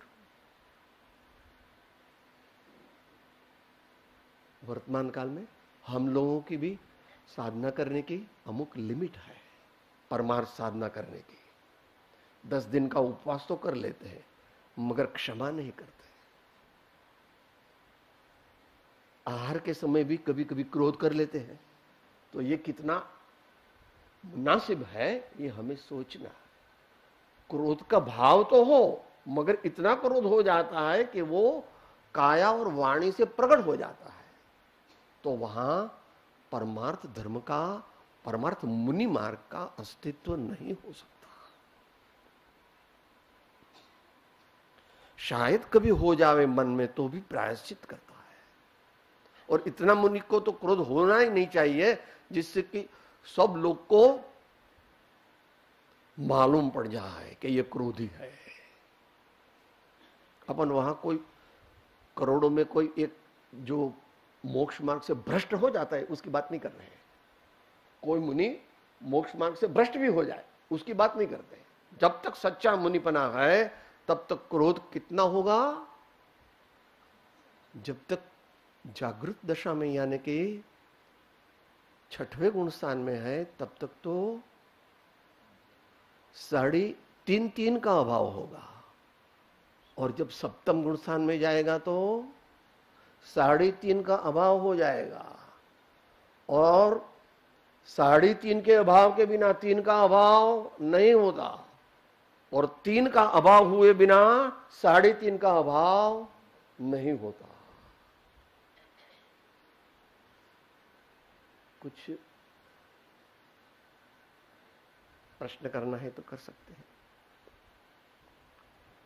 कोई ऐसा कहे कि मैं मुनि हूं, मेरे हमेशा 6ठा गुणसान रहता है, यानी कि सविकल्पक धर्म ध्यान रहता है कि नहीं, ऐसा लंबे टाइम तो नहीं होता। भले अपन ये करणान योग से कहो तो वाना नहीं, चरणान योग से भी 3 बार मुनि को सामायिक लगना ही चाहिए, तब उसकी भाव मुनि दशा है। ये तो औदारिक, मैंने वो चरणान योग की अपेक्षा करे। आचार्य तो करणान योग में ऐसा कहेंगे कि 48 मिनट होवे और वो अप्रमत्त न हो जावे तो उसने अभी भावलिंगी मुनि पने का अनुभव नहीं किया है। ऐसे ही उसकी दशा हो जाती है। मगर वो अपने को कैसे मालूम है? वो अपने को मालूम ना होवे। उनकी दशा किसी आचार्य ने, आचार्य भगवान ने 1.5 घंटे प्रवचन दिया तो कोई कहेगा अरे ये तो स्वाध्याय के विकल्प कर रहे हैं, तो बीच में तो वो अप्रमत्त नहीं हुए, तो वो तो सच्चे आचार्य नहीं है। ऐसा नहीं है। इनमें इतनी क्षमता आ जाती है कि एक वाक्य बोलते हैं और दूसरा वाक्य चालू करते हैं, उतने में सप्तम गुण स्थान में पिपिन कर लेते हैं। PPIN, झांक लेते हैं अपने, क्योंकि वो करणान योग वाला ऐसा कहेगा। मगर अकेले करणान योग से काम होता नहीं। चारों अनुयोग को अविरुद्ध रूप से साधने से ही अपना कल्याण है। जो चार में से जो अनुयोग जहां जैसा है वहां वैसा समझना। हमारा कार्य क्या? स्व संवेदन की वृद्धि, यह हमारा निश्चय गोल है। स्व संवेदन की वृद्धि, स्व संवेदन की वृद्धि यानी आत्मानुभूति की वृद्धि। इसको सहायक जो कुछ भी है वो मान्य कर लेते हैं, मगर वो ध्येय नहीं है। ध्येय तो एक ही है। आत्मज्ञान का लक्षण प्रवचन सार में 238 की गाथा की टीका में बताया।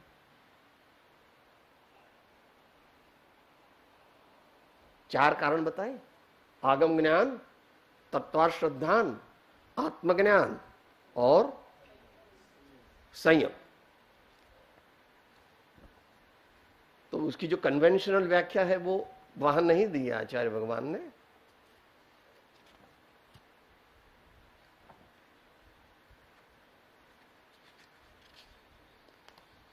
दूसरा है प्रवचन सारी, देखे तो नहीं, समय सारी इधर देखे तो प्रवचन सार नहीं है। कोई बात नहीं, वो आपको जैसे मैं बोलूंगा वैसा तुरंत आपको याददाश्त में आ जाएगा। यद अज्ञानी कर्मम क्षपयति क्षपयति शत सहस्र कोटिभिः तद ज्ञानी त्रिभिः गुप्तः क्षपति उच्छ्वास मात्रेण। अभी इसका विवरण करते हैं आचार्य। वहां सब दूसरा तो है लंबा, मगर आत्मज्ञान की व्याख्या जब करते हैं तो आत्मज्ञान वे यहां किसको कहते हैं?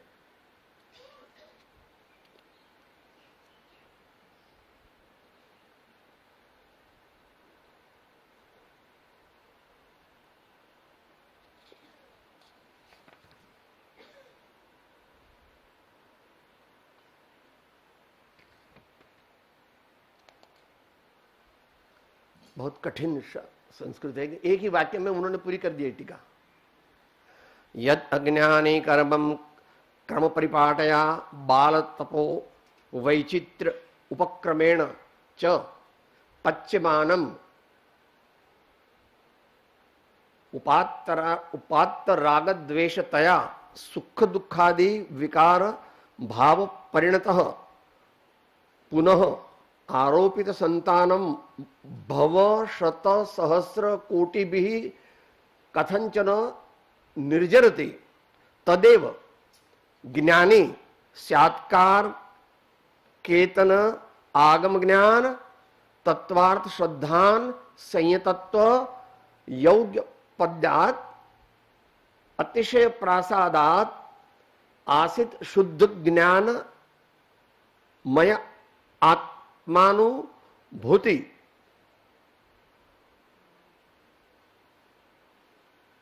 कुछ शब्द छूट गया है। रुक उच्छ्वास रुक्षण ज्ञान नित्व सद्भावात कायवांग मनः कर्मोपर म प्रवृत्ति त्रिगुप्तित्वात् प्रचंड उपक्रमेण पच्यमानम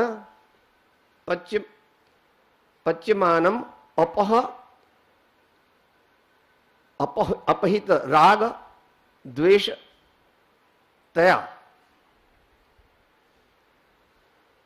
दूर निरस्त समस्त सुख दुखादि विकार पुनः अनारोपित संतान उच्छ्वास मात्रेण लीलया एव पातयति। अतः आगम ज्ञान तत्वार्थ श्रद्धान संयतत्व योग्य पद्ये अपि आत्मज्ञानम एवं मोक्ष मार्ग साधकत्वम अनुमंतव्यम। आपको स्मृति में तो होगा।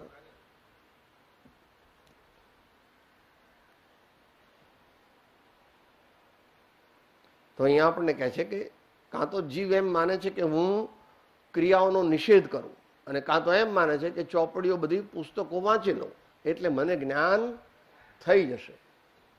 हमारा ध्येय ज्ञान की प्राप्ति नहीं है, हमारा ध्येय आनंद की प्राप्ति है।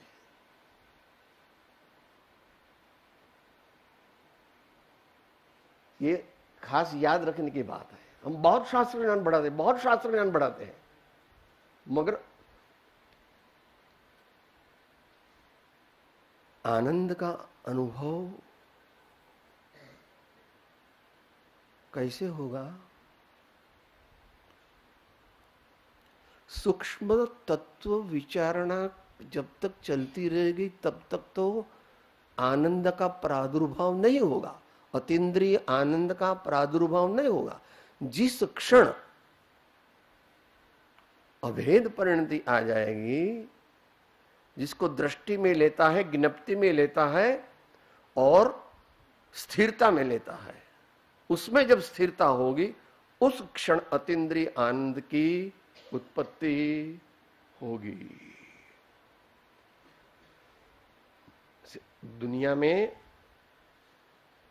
विद्वानों का और जो बहुत शास्त्र जानते उन्हीं का ही सम्मान है। तो सब लोग समझते कि मैं इतना ज्ञान प्राप्त करूं, इतना ज्ञान प्राप्त करूं कि सबसे ज्यादा बड़ा पंडित मैं हो जाऊं। तो ये तो भैया भगवान की बात तो ऐसी नहीं है। प्रयोजनभूत मात्र ज्ञान लेकर के प्रयोग करो, प्रयोजनभूत जान करके प्रयोग करो, प्रयोजन जान करके प्रयोग करो। फिर प्रयोजनभूत क्या, वो अनुभवी गुरु से समझना चाहिए। वो भिन्न भिन्न प्रकृति के अनुसार प्रयोजनभूत हो सकता है, मगर बहुत ज्ञान बढ़ाना ये हमारा, आत्मज्ञान बढ़ाना ये हमारा कर्तव्य है। ज्ञान बढ़ाना ये हमारा अंतिम लक्ष्य नहीं है, वो तो एक स्टेपिंग स्टोन है।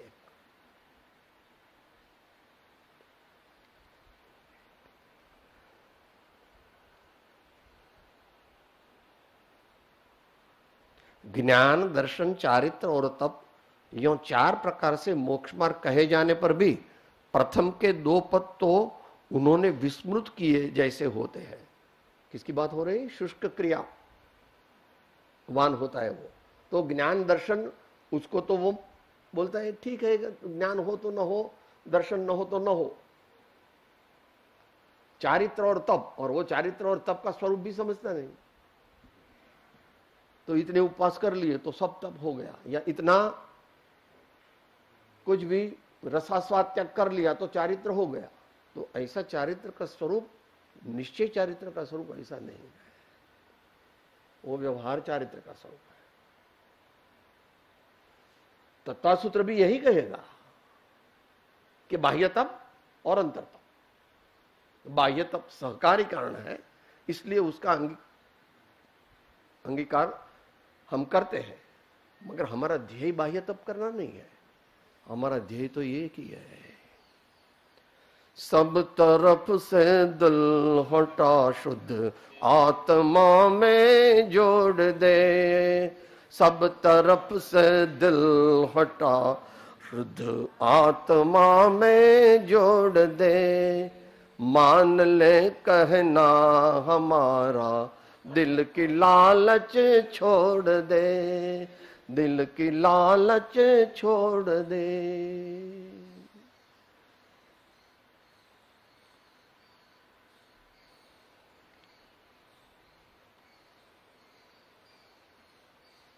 ज्ञान, दर्शन, चारित्र और तप, यों 4 प्रकार से मोक्ष मार्ग कहे जाने पर भी प्रथम के 2 पद तो उन्होंने विस्मृत किए जैसे होते हैं। और चारित्र शब्द का अर्थ वेश तथा मात्र बाह्य विरति में समझे हुए जैसा होता है। तप शब्द का अर्थ मात्र उपवास आदि व्रत का करना, और वह भी बाह्य संज्ञा से उसमें समझे हुए जैसा होता है। और क्वचित ज्ञान, दर्शन पद कहने पड़े तो वहां लौकिक कथन जैसे भावों की कथन को ज्ञान और उसकी प्रतीति अथवा उसे कहने वाले की प्रतीति में दर्शन शब्द का अर्थ समझने जैसा रहता है।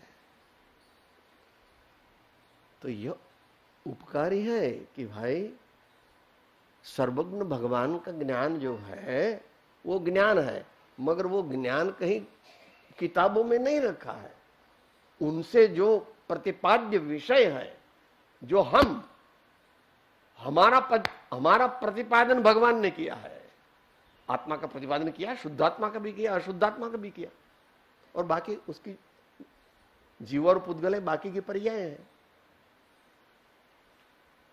तो वहां पर शुष्क ज्ञान वाला जो है वो, और यहां पर क्रिया जड़ है, उसको कहते हैं।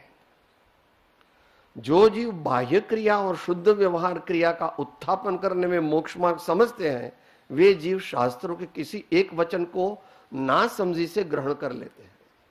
देखो, भगवान ने कहा इतने उपवास किए तो भी कुछ कल्याण नहीं हो, इसलिए उपवास मत करो, ऐसा तो भगवान ने कहा नहीं, मगर वो ऐसा कहते हैं अपने मान्यता को पुष्ट करने के लिए। दानादि क्रिया यदि किसी अहंकार आदि से, निदान बुद्धि से, अथवा जहां वैसी क्रिया संभव न हो ऐसे छठे गुण स्थान आदि स्थान में करे तो वह संसार हेतु है, ऐसा शास्त्रों का मूल आशय है। दान देना नहीं, सबसे ज्यादा दान तो आचार्य ही देते हैं। क्या दान देते हैं? ज्ञान दान देते हैं।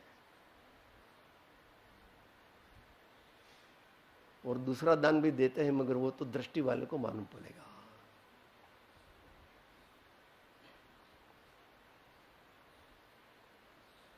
भगवान की मूर्ति का दर्शन करते वक्त अगर निजात्मा की ओर दृष्टि गई नहीं तो समझना कि उन्होंने व्यवहार जिन दर्शन किए हैं, अभी परमार्थ जिन दर्शन उन्हें नहीं हुआ है।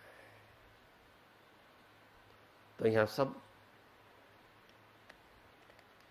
क्रियाओं को भी वो ना समझी से बाह्य क्रिया को ही परमार्थ मान लेता है।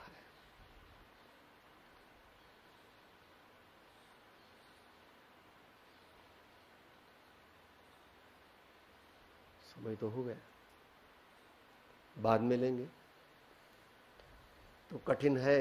भगवान ने कहा है कि नए चक्र है, अगर उसका समीचीन उपयोग हुआ तो उससे तो कार्य की सिद्धि हो जाएगी, और अगर उसका समीचीन रूप से न हुआ उपयोग, नरक निगोद में चला जाए। क्या किया जाए? किसी ने नहीं भेजा उसको। पुरुषार्थ सिद्धि उपाय के प्रारंभ में बहुत अच्छी तरह से आचार्य भगवान ने पुरुषार्थ सिद्धि उपाय, फिर तो भगवान ने भी कहा स्यात् कथंचित अवक्तव्यम। भगवान ने भी कहा स्यात् कथंचित अवक्तव्यम। भगवान जितना जानते हैं उतना कह नहीं सकते। तो ऐसा वस्तु स्वरूप जान करके जैसे अपना जीवन निर्मल बने, जैसा अपना जीवन शुद्ध बने, जैसे पापों का त्याग हो, पुण्य का संचय हो, मगर शुद्धि का लक्ष्य हो, ऐसा हमें आगे बढ़ना है। और ऐसा करते अपना मार्ग कोई भी रोक नहीं सकता। अपना मार्ग कोई भी रोक नहीं सकता। फिर जो भगवान ने कहा है वो ठीक है कि योग्य द्रव्य, योग्य क्षेत्र, योग्य काल, योग्य भाव, वो समझ लेना सिद्धांत से। देह छता जैनी दशा वर्ते देहाते, ते ज्ञानी ना चरण मा ओ बंदन अग। सदगुरु परम कृपाणु तीन लोके नाथ सब संतन की आनंद। मैं आत्मा हूं, आपका सेवक हूं, सभी का मित्र हूं। मैं आत्मा हूं, आपका सेवक हूं, सभी का मित्र हूं। मैं आत्मा हूं, आपका सेवक हूं, सभी का मित्र हूं।